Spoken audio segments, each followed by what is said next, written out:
ক্রেতা বিক্রেতার পদচারণায় জমে উঠেছে দেশের অন্যতম বড় কাঁঠালের হাট নরসিংদীর পোড়াদিয়া বাজার। স্বাদ ও আকারের জন্য এই জেলার কাঁঠালের চাহিদা রয়েছে দেশ জুড়ে। তবে দিন দিন পোড়াদিয়া বাজারে ক্রেতা কমছে বলে জানালেন বিক্রেতারা। ফলে স্বল্প দামে বিক্রি করতে গিয়ে লোকসানের মুখেও পড়তে হচ্ছে। তাই কাঁঠাল সংরক্ষণের ওপর গুরুত্ব দিলেন কৃষি কর্মকর্তারা। নরসিংদী সংবাদদাতা হাবিবুর রহমানের পাঠানো প্রতিবেদন জানাচ্ছেন আফরোজা সুলতানা।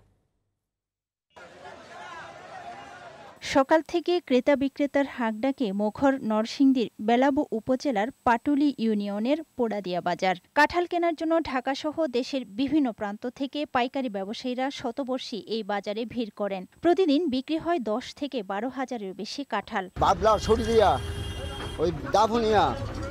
অনেক বিভিন্ন জায়গাতে কামরাবর হারিসাঙ্গান এইদিকে বিন্নাবাদ পুরা বাজার হলো বৃহস্পতিবার আর হলো সোমবার, কিন্তু প্রতিদিন ওই পাইকার বিভিন্ন এলাকাতে পাইকার আইতাছে।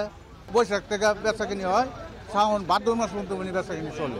সোম ও বৃহস্পতিবার এই বাজারের হাটবার। তবে প্রতিদিনই চলছে মৌসুমি ফলের বেচাকেনা। বেলাব ছাড়াও বিন্নাবাইত ও শিবপুর উপজেলার লালমাটির কাঁঠাল পাওয়া যায় এখানে। তবে প্রচুর উৎপাদন হওয়ায় ও ক্রেতার চাহিদা কমতে থাকায় ক্ষতির মুখে পড়তে হচ্ছে বলে জানালেন ব্যবসায়ীরা।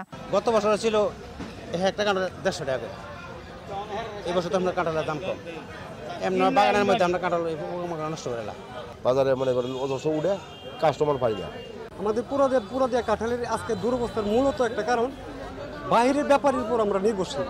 এখানে যেন কাঁঠালের আড়ত করা হয়। কাঁঠালের ন্যায্য মূল্য নিশ্চিত করতে ফলটি সংরক্ষণের পরামর্শ দিলেন কৃষি বিভাগের কর্মকর্তারা। তারা বলছেন, পচনশীল পণ্য হওয়ায় দ্রুত বিক্রি করতে হয়, আর সে কারণেই কমে দাম। প্রসেসিং সেন্টার করতে পারলে সেক্ষেত্রে কিন্তু আমাদের যে কাঁঠালের যে অপচয় অর্থাৎ যে পোস্ট হারভেস্ট যে লসটা সেটি কমিয়ে আনা সম্ভব এবং আমাদের যে কৃষকরা তারা কিন্তু লাভবান হবে। চলতি মৌসুমে নরসিংদীতে 1,500 হেক্টর জমিতে উৎপাদিত হয়েছে 50,000 মেট্রিক টন কাঁঠাল।